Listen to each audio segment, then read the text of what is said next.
even when you experience hell on earth, I'll just say it, there's something in that experience that is going to do something in your spirit that will make you a better person, make you more like Christ, or cause you to get back to the hands and feet of Jesus. Decades from now, years from now, weeks from now, you're going to look back at that inconvenience, at that less than ideal circumstance, at that breakup, at that job that you were fired from. You're going to look at that business deal that didn't go your way, and you're going to smile because you're like, wow. Sometimes we need to be reminded of how good God is. And the second thing that we would encourage you to do is, do you have a journal that you can start writing some things that you're thankful for? Maybe each and every single day, you literally write out 5 things you're thankful for. Hey guys, it's Josiah, and this is the FYI podcast. And Thanksgiving is right around the corner, just a couple days away. And why don't you let us know in the comments on Spotify or on YouTube, what are you grateful for? And I want you to know that we're going to unpack an episode, Micah and I, about really how to practically grow and cultivate a lifestyle of gratitude that goes beyond just going around the table, passing the green beans, saying what you're thankful for, and going on to Black Friday shop a couple of days or hours later. Like, how do we actually cultivate a lifestyle that's thankful? And we do that in this episode, which is presented by our friends and partners at GFA World. They feature a paid apprentice program for young adults who want to discover God's passion and purpose for every nation and every generation through missions. They're based out of Dallas, Texas, and more info is in the show notes or at gfa.org/apprenticeship. And one last thing, as we come to the close of 2024, I pray it's been an amazing year. Would you consider a year-end gift of any size to the ministry of young adults today, which makes not only this podcast possible, but also camps for young adults, conferences for leaders, resources for both young adults, ages 18 to 30, that are in life and faith and adulting and finances, relationships, theology. And we want to go further, faster, and this podcast would not be possible. The ministry of young adults today would not be possible without the generosity of listeners like you. So please check out our link to give in the show notes. And growing in gratitude on the FYI podcast starts now. Happy Friday, everybody, and welcome to the FYI podcast. I'm Micah. I'm Josiah Keneally. We're your hosts, and this is a podcast where we answer your questions as the listener. You can ask them through DM on Instagram to the FYI podcast. You can also fill out a questionnaire to submit a question for a future episode. We tackle tough topics that come from you as the young adult, whether it's about faith, finances, future, adulting, relationships, dating, singleness. Bring them out, bring them on. That's right. And this is the end of 2024 as we're recording towards November. And man, if you would, the vast majority of you watching, especially on YouTube, are not yet subscribed. Would you do us a favor? Hit that subscribe button, share this with your friends, and we appreciate that you're here. Thanks for being here for this conversation. And today you guys are asking a great question, and it has to do with the topic of gratitude. How do we have an attitude of gratitude in life when maybe our finances are strapped? Maybe when we are trying to land that first job, maybe you're still attending school, maybe you are just married or you have kids or you're taking the next stage of life and you're leveling up, if you would want to call it that.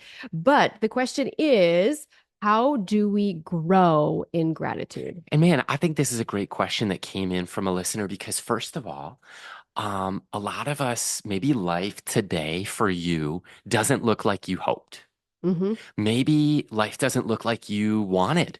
Maybe life doesn't look like you expected. And maybe there's a disappointment gap or a frustration gap between where reality is today and where your expectations. A lot of times people define the frustration gap or the disappointment gap is if you had high hopes and dreams, and the reality didn't measure up to that, that gap between your reality and where the expectation was, it leaves some room for some disappointment, some complaints, some frustrations, and some unmet expectations. And this isn't to burst anyone's bubble, but really where we want to go to is the Word of God, because at the end of the day, I don't want to be a complainer. Hmm. I don't want to be a victim. I don't want you as the listener to walk through life believing that,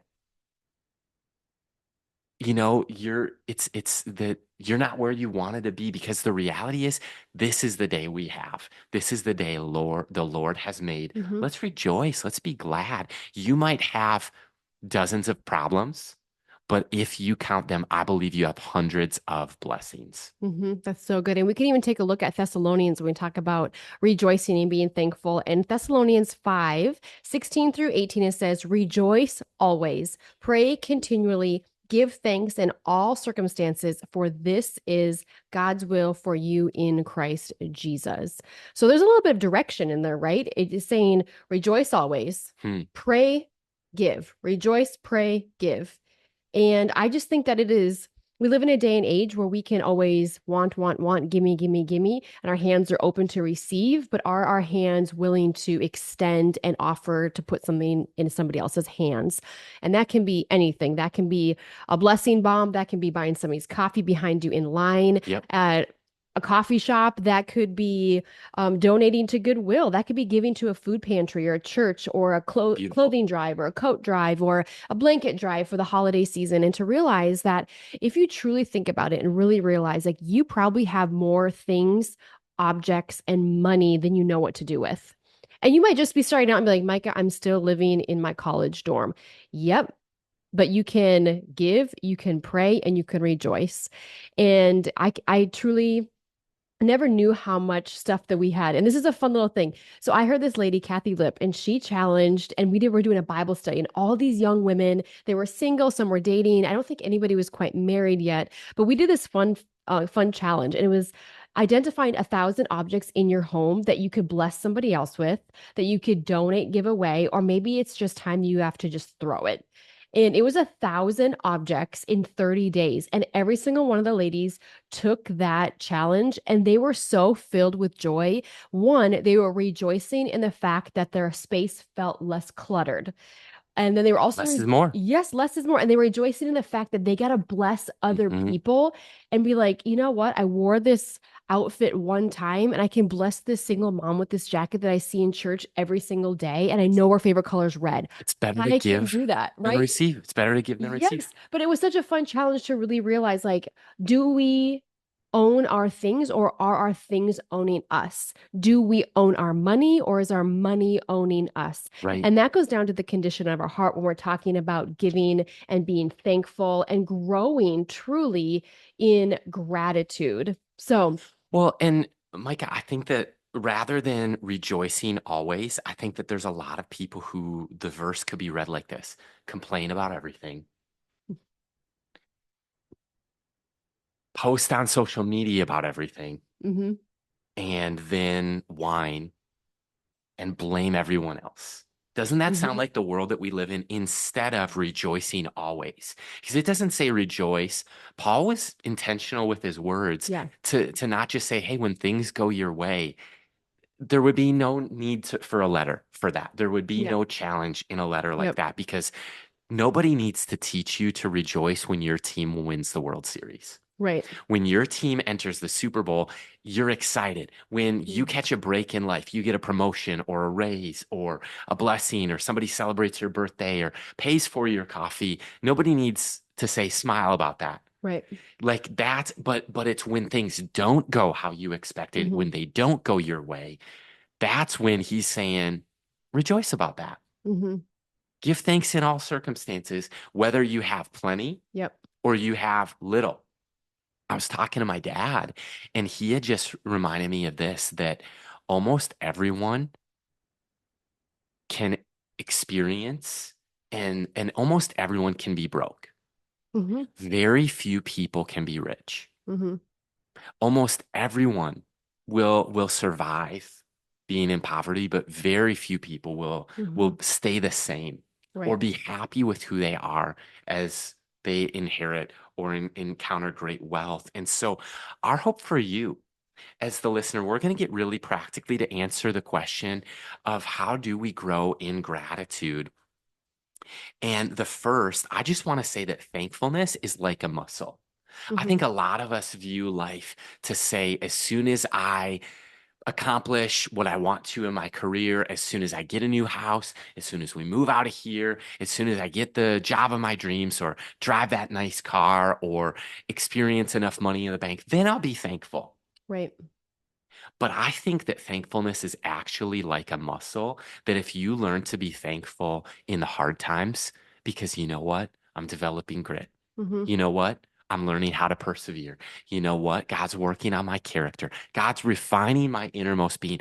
I think that then it's easier to more authentically express gratitude when there is a break in life, when it does look Right. maybe even better than you imagined or hoped or dreamed. Well, I think it's also changing the way you think of like not what you don't have, but what do you have? What do you have to be thankful for? Do Mm, you have your health? Do you have your family? Have you always maybe had a place to stay, food in your fridge? Like those are things to be thankful for and grateful for. Those are essential needs that we all have. But we all have desires of our heart, right? And I think sometimes we need to be reminded of how good God is. And the second thing that we would encourage you to do is do you have a journal that you can start writing some things that you're thankful for? Maybe each and every single day, you literally write out 5 things you're thankful for to start off and just say, Lord, thank you. And that could be anything that you care to write down and to look back on. Or in addition to that, things you're grateful for, and then the things that you're praying for. So, one thing that we like to do in our journal time as individuals that we've done throughout the years is just like, Lord, we have some prayers that they're big, bold, audacious prayers. They could be set kind of with a goal yeah, that like we're the trying to impossible reach. prayers. Yeah. And we're trying to reach some of these personal goals, whether it's finances, whether it's career, whether Seeing it's people enter the kingdom of God through salvation. yeah. And then we go back and we're like, okay, Lord, because sometimes you get to the point like, okay, Lord, are you actually moving? Like, am I doing what I'm supposed to be doing? Am I headed in the right direction? And then you go back to those journals that you wrote months ago, 10 years ago, and you're like, oh Mhm. my gosh, he was there this whole time. Wow. And what I've been praying for, I now have, or that person came to Christ, or that house that we were praying for and like literally driving circles around, just praying for, asking the Lord, is this the place you might have for us? Yeah. Like, it became a reality. So Yeah. I think sometimes to write it out and write it down reminds our heart and our soul that we do have something to be thankful for. That's And right. it gets the lens off of us, me, I, and we can point it back onto God and say, Lord, thank you for my health. Thank you for my education. Thank you for that first job. Thank you for that trial. And even when we read like James, he talks about consider it pure joy, my brothers, whenever you face trials of many kinds, because you know that the testing of your faith develops perseverance. And sometimes when we're in that perseverance stage and we're climbing that mountain and we're trying to find the thankfulness in the season, Yep. even if Thanksgiving is Yep. coming up here in the month of November, Yep. really evaluate like, what am I thankful for?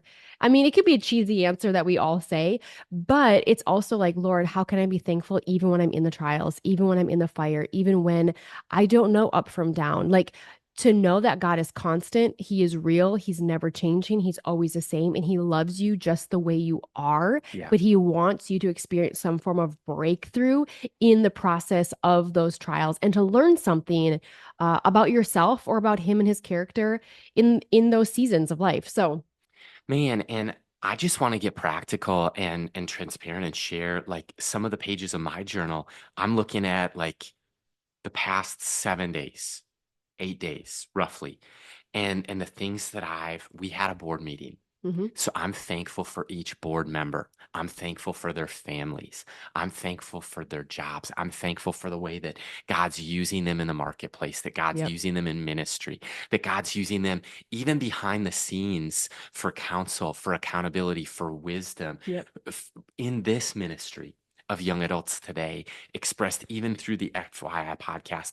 I'm thankful for marriage. mhm. I'm thankful almost every day. If you were to pick up my journal, which I hope if you see it, maybe you don't, that'd be a little bit weird. Can we just say that? Depends what you read about, I guess. But I almost every day I'm writing about what I read in scripture and then Right. I'm praying. So I'm doing SOAP, scripture, observation, application, prayer. And then part of my prayer is God, thank you for Micah as a wife, Mhm. as a mom, as our family. And then I often pray and thank God for the gift. Children, by the way, in Proverbs are written. Oh, I'll back up. he who finds a wife finds a good thing. So I've found a good thing and it's not lost on me, and I'm grateful. And I Mhm. want to express to God my gratitude, and I want to express to Micah my gratitude. You know what? Then children in Proverbs are written about not as a burden, Mhm. not as a responsibility, but a blessing. Right. It's difficult in 2024, almost 2025. A lot of people don't view children that way. They view children maybe as an inconvenience or a setback in their career or a financial burden on their hopes and dreams financially. But you know what? The author of Proverbs says that children are a blessing from God. Mhm. They're a gift from God, and I'm thankful Mhm. for the children that don't belong to us. They belong to Him. Mhm. And then I'm thankful for the home that we live in. And ultimately, what we believe is the things. I try not to journal too much or to get too materialistic in my life because it's all just a thing. It's fleeting for sure. Yep. Whether it's this computer or we've got a nice microphone, each of us, and there's some nice technology, whether it's our phone or this laptop. And sure, there could be even nicer, but I try not to get too materialistic, whether it's a house or a car. At the end of the day, Mhm. grateful that we're indoors, grateful that we're warm in a cold winter in Minnesota. But at the end of the day, I want to thank God for those things, but I don't want to become too Right. materialistic. And so I'm just writing down um, whether it's needs for sure, people that I'm praying for. Like one of our friends this afternoon at 1:15, he's having a fourth knee surgery and he's my age. Mhm. So that's not old, PS. So I'm praying for my buddy Andrew, and Oh. and I sent him a voice memo praying for him this morning. And so there can be needs as well, but I think the biggest thing is even before I bring my needs to God, I Right. want to be thankful because it's kind of that old question. If you woke up tomorrow morning and everything that you didn't thank God for the previous day was gone, would it be a shocker? Would it be a heart check? And for me, the stuff, okay. The But the people. people, Yep. man, Things eternity, are yeah, replaceable, people are not. exactly. So yeah, I think it's great to reflect on and to realize that we all have an opportunity to be praying for those things. Or if there is friendships that you want or family that you want, those are all things to take before the Lord too and pray. Maybe you're a college student listening, you're like, I just want to find a friend on this college campus. Maybe you feel like you're the only believer on your college campus and you just need some encouragement today. Like, Lord, illuminate the person that I could be friends with. That's my next best friend Yep. in the season that we're both in. So I just begin to pray that God would open up your eyes and your heart to the things that you should and could and can be grateful for, even if you're in a hard, challenging season. And because we shouldn't do life alone. That's what it is. Like, we should not do life alone. So we have friends, we have family, and hopefully you find that spouse if you desire that someday, and children if they are in your future at all, to know that everything, all good things from the Lord, are a blessing and not a curse. But when we step out of cadence with Christ, that's when those things, can become a curse because we put it into our own hands and we settled along the way with something a lot. And Oh, go ahead. imagine this. Yeah. Imagine this. 10 people having the worst health challenge of their life, and they are miraculously healed, Mm-hmm. and only one says thanks to God. Thanks, Jesus, for their healing. That's a true story Mm-hmm. that's written in the gospel account that Jesus healed 10 lepers. Leprosy was a contagious skin disease Mm-hmm. that made you unclean. It made you untouchable. You had to Mm-hmm. leave your family. You had to leave the village. You had to go outside of the community and essentially become in solitary confinement, and you had to shout if somebody approached you, unclean, unclean, unclean, because it was that bad. It's almost like you're the pirate raising a flag saying that we have disease on this Yeah, ship. what's that flag that they raise? The quarantine flag? Yeah, quarantine. Quarantine, right? Oh, yeah. Totally. And so what ends up happening is that's, I think, how can we find ourselves in that narrative? Yeah. Are we expressing, because Andy Stanley says this, unexpressed gratitude is ingratitude. Yeah. And I think even during this holiday season that we're going to be stepping into, let the people know in your life that you care about them, that you love them, that you admire them. Because I think the biggest shame in life that I've experienced, the older I get and the more funerals that I've attended, we don't, excuse me, we don't always share what people meant to us until their funeral and they're dead and gone. Mm, And to me, I'm just like, I didn't know that about that person. Why didn't they talk about that when they were alive? Like, we should be sharing, like, I love this about you, or I'm so grateful you're my friend because you were there for me when XYZ. Like, totally. even when I was at Bible study the other night, one of my friends had shared something. She's like, Mike, remember when you were praying over me and you wrote this note down, you handed it to me? And I'm like, no, I do not. But I hope it aligned with something. And she said, Mike, it was dead on. And she goes, that has been spoken over to me. She goes, I went through counseling and the counselor said the exact same thing to Yeah. me. A lady at work that's a believer, she said the exact same words that you wrote on this piece of paper. And she's like, I still have it. So she has this literally this note piece of paper that I guess I wrote to her 5, 6 years ago. And she like had it and she brought it to her therapist or her person she's going did counseling with. And she's like, this is for my friend Micah. Remember last time we met, you said this. This says this. So let people know, like whether it's a Holy Spirit moving in you and you're just encouraging somebody, whether you are in friendships and relationships or even your family members, there needs to be a grateful and thankfulness in our hearts because I know during the holiday season, maybe you're listening, you're like, Mikey, you do not understand. At Thanksgiving, all it is a bunch of people getting around the table, talking about politics, asking me why I'm single, drinking, getting drunk, watching football, and eating. This is not fun. Hmm. Hmm. And I say for the average Totally. American, it probably is something like that, right? And not everybody's born and raised in a Christian home. Not everybody has Christian family members or extended family that are gathering during these holiday seasons. And it can be hard when you feel like you're the odd man out or the black sheep of the family or the person that's like, why does everybody have to come at me because I'm single or come at me because I'm not in my dream job yet or I'm a fifth year college student like a super senior like and they're ragging on me because of that. So to know like even if you are in a hard situation and circumstance, can you find something that you are thankful and grateful Beautiful. for in the people around you even though you don't see eye to eye? So Well, and it's like back to the gratitude journal. That's like writing God a thank you note. mhm, And I think if you want to stand out like if you want to stand out like a sore thumb mhm, in the marketplace, in your job, start writing handwritten thank you notes yep, because very few people are doing that aside from like on LinkedIn, they teach you like, oh, once you get the interview, then you go out to your car and you have pre-written thank you notes and then you bring it in to the recruiter or to the HR or to the interviewer. mhm, And we do that to like, or people do that in dating. They'll like write love letters mhm, and they're like Shakespeare. Like all of a sudden they land a second date and they're pouring out their heart on a love note. But then they get the girl or okay, they get the guy or they get married. And once you're married, why do the thank you notes stop? mhm, Once you get the job, why do the thank you notes stop? mhm, Is it entitlement? Is it you got what you needed? You got what you wanted? that's Like, good.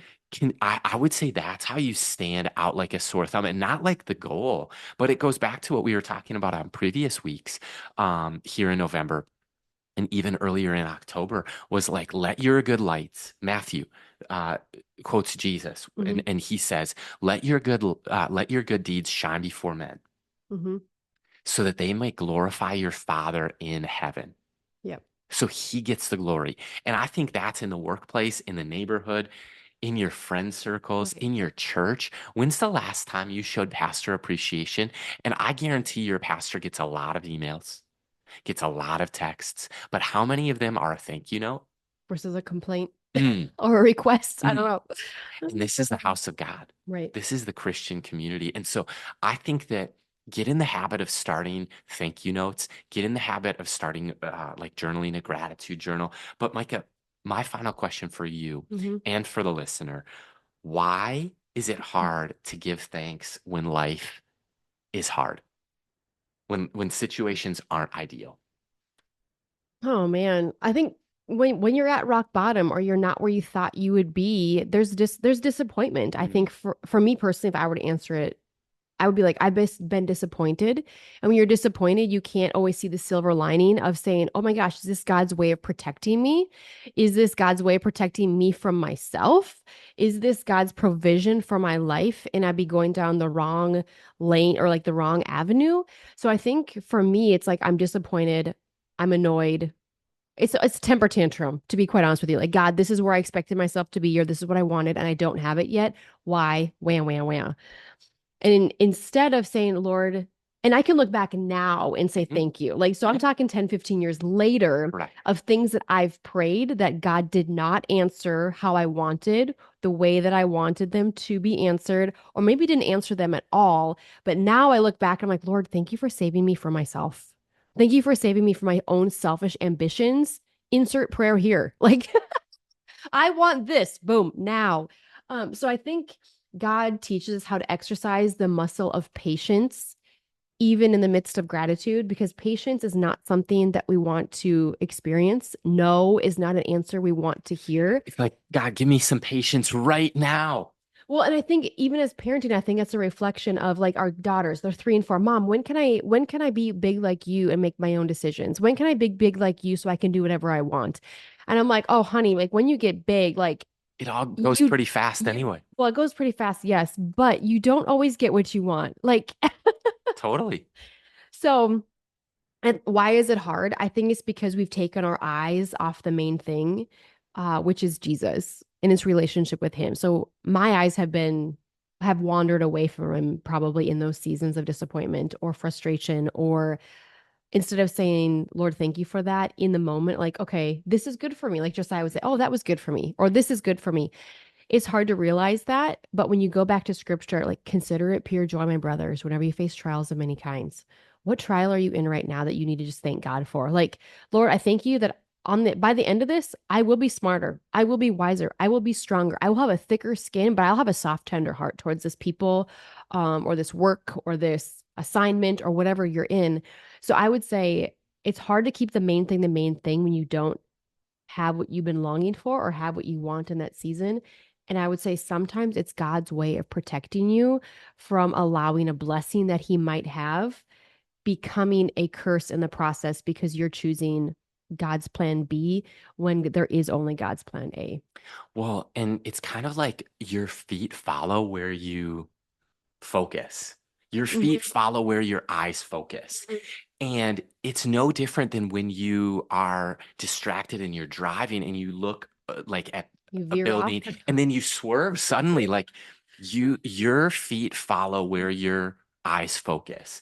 And I think that Mhm. it's really easy to get compare over here and distracted over here and let entitlement creep in and let anger or frustration or discontent when Paul is actually writing Yeah. when Paul's actually writing this letter from prison in chains, saying, be grateful, give thanks in all circumstances, rejoice always, pray continually, give thanks in all circumstances, for this is God's will in your life. And man, I just want to encourage you to run the race with endurance, Yeah. have some grit, and most importantly, be grateful. Like, oh my gosh, there is breath in your lungs. Your story might be facing one of those challenges or disappointments or setbacks, but that's what makes the story interesting. Mhm. I think we just had on our other show a pastor named Rob Ketterling on, and he and his wife started River Valley Church. They now, with joy and laugh, and they talk about putting $100,000 on their credit cards to plant the church. Mhm. And Dave Ramsey would go, la, la, la, la, like that's the worst thing ever. Who signed off on this? Right. But now they tell the story with laughter and with joy, and to be like, man, we're thankful for that story Yeah. because they saw God faithful. And here's my hypothesis. Mhm. What is it?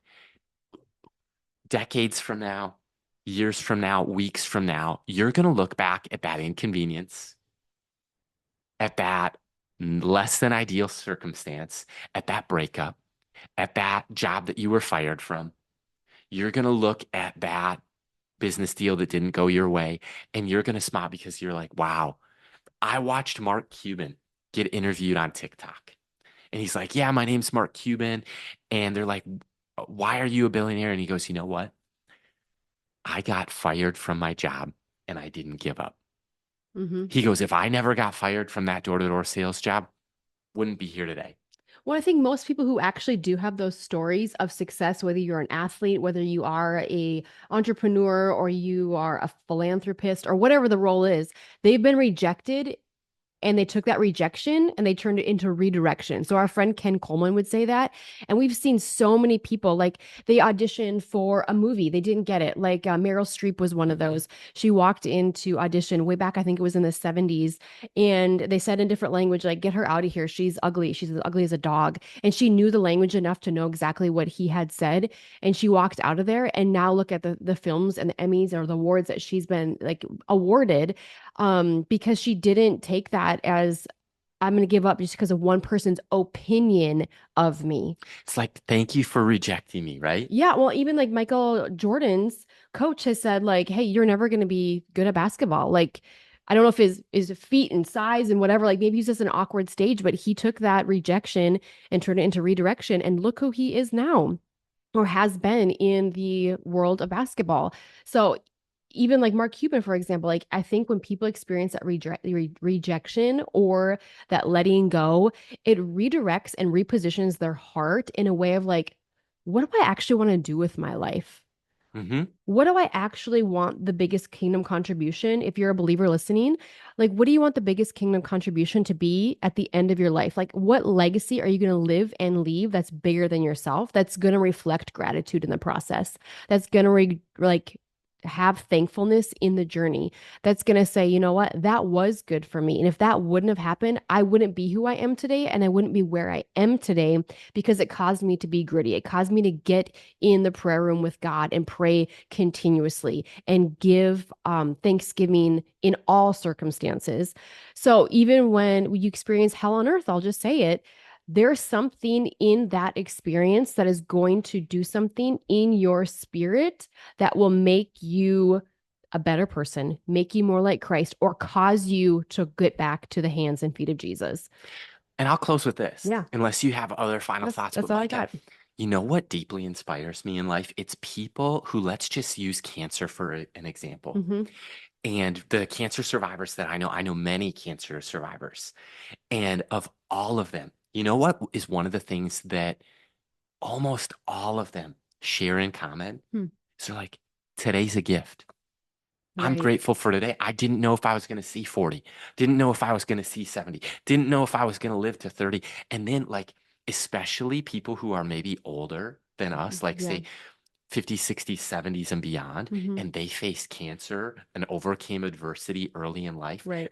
I They live differently. I am inspired deeply by like their thought process and their vigor for life, their zeal, their gratitude, and their mindset. And there's this mindset of gratitude that is they've overcome adversity Mm-hmm. and they're grateful to God for the gift that today is. Yeah. And I think the last thing that I want to do is live a life like this where I'm like entitled or Mm-hmm. I'm living life like I'm ungrateful to God. Mm-hmm. Because do you realize how good we have it? Mm-hmm. And how fast life actually goes.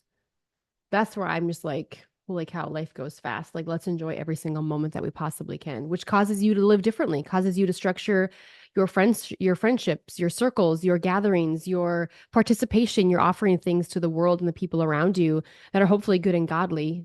And yeah, If you could close the show by sharing one thing that you're extremely grateful for, or a few things that you're really grateful for. And while you think, type in the comments on YouTube and Spotify, what are you grateful for? Not just in a Thanksgiving way, but what are you truly grateful for? yeah. I think I'm in a season where I think we've talked a little bit about this is the ability to like, how do we eliminate the busyness of life? And how do we truly slow down and enjoy the moment in front of us versus the meeting I have next, or the Mm. gathering I have next week, or what I'm going to have for supper, or what's my workout going to be tonight? And I think having kids, I'm like, I just want this to slow down because I think one question Josiah and I have been asking ourselves is why is everybody so busy? Why do we run ourselves ragged to chase the American dream or to arrive somewhere when really that line keeps moving further out in front of us that we're never going to catch up to? And really realizing I'm tired, I'm exhausted. Who are my friends? Why am I not sleeping through the night? So I think what I'm grateful for is God showing me now just yield, just slow down, just yield. Stop chasing the wind. Stop chasing your tail. Stop chasing the to-do list because there's always going to be like tomorrow will take care of itself. Worry about today for tomorrow will worry about itself. Like, why does he tell us that? Because one, we're not guaranteed tomorrow. Two, let's stop living in the future. Like, yes, you can plan for the future. Like, be wise in that regard. But what am I doing now that my future self is going to thank me for? What is my now moment actually doing for the people in front of me? What am I filling my time and schedule with right now? So I'm thankful for God speaking that to me, but I'm also thankful for free will in the process and learning how to submit our will to Him is way more beautiful and an exchange of what He has versus where I think my life should go or where I want to be versus where He might have me. Mm. So, how would you answer your own question, Josiah? Or do you have something you want to add on to that? Yeah, I mean, man, I think I listed and even looked at my journal of like, what have I been grateful for and what am I thankful for? But I think if I were to boil it down in 2 words, it's this day. Yeah. Thankful to wake up, thankful to have breath in my lungs, and to go, wow, a lot of the things that I dreamed of my whole life, like being married, like being a dad, it's not lost on me. And my heart to God is like, Lord, it's not lost on me that even the home that we prayed for, Mm-hmm. He has blessed us beyond our wildest imagination. So why am I like Proverbs says, don't wear yourself out to get rich. Mm-hmm. And isn't it fascinating of even how you were talking about Jesus asked this question, who of you by worrying can add a single hour to your life? If anything, it takes your life away. Right? And that's what he's saying without saying it. And isn't it interesting that when you look at all of the advances in technology and how time is changing so rapidly, We can't keep up, right? right? And at the same, we're still humans. Mm-hmm. We're still broken. We're still messy. We're still lonely. And God still heals and He still saves. Right. And it's like you have all these advances in technology and AI, and yet it still hasn't conquered the problem of evil in the Mm-hmm. human heart. It Right. still hasn't solved loneliness. It hasn't solved hunger or thirst. Like we need God and we need each other. Right. And I think the sooner that we're grateful, for me, gratitude and expressing gratitude often helps me identify decision-making process. And that could be a whole nother episode. Well, But live on mission. I think that's what it boils down to. How do you live on mission when you are grateful? Because then you do have I think gratitude helps narrow the focus and helps set a bullseye and a target that you're bingo. willing to hit and live your life towards. And at the end of your life, like you will hit a bullseye versus you're way out in left field. Like you're not even playing the same sport. Saw this interview with Jim Carrey, who Okay. happens to be hilarious in a lot of his films. And some I Okay. haven't What's your favorite film that he's ever been in? I love his like maybe Liar Liar. Is that the Okay. one? Or just his like That's like like everything he's in. like in the elevator or No, what's it called? Fun Dick with and Dick Jane, and Jane. Fun with Dick and Jane, and he's in the elevator and he's like, I believe, I believe, I believe, I believe, I believe. Like Okay, he that's my favorite movie. And also The Mask is a classic, in my opinion. he brings the slapstick comedy and very few people do that. Almost like oh, what were the Three Stooges? Oh yeah, Almost like way those back guys. in black and He's white. like Yep. kind of like more our generation Three Stooges in himself. But he said something and he goes, you're probably not going to hear any other celebrity. He goes, I'm probably done. And he goes, because I've done enough. I've Hmm. accomplished enough. I have enough. And he goes, I am enough. Hmm. And whether he really meant it or if he was just acting on that interview, I think it was on the Tonight Show or something. But I mean, the idea of like godliness plus contentment is Hmm. great game. Hmm. Yeah. That's our hope for you. This is the FYI Podcast.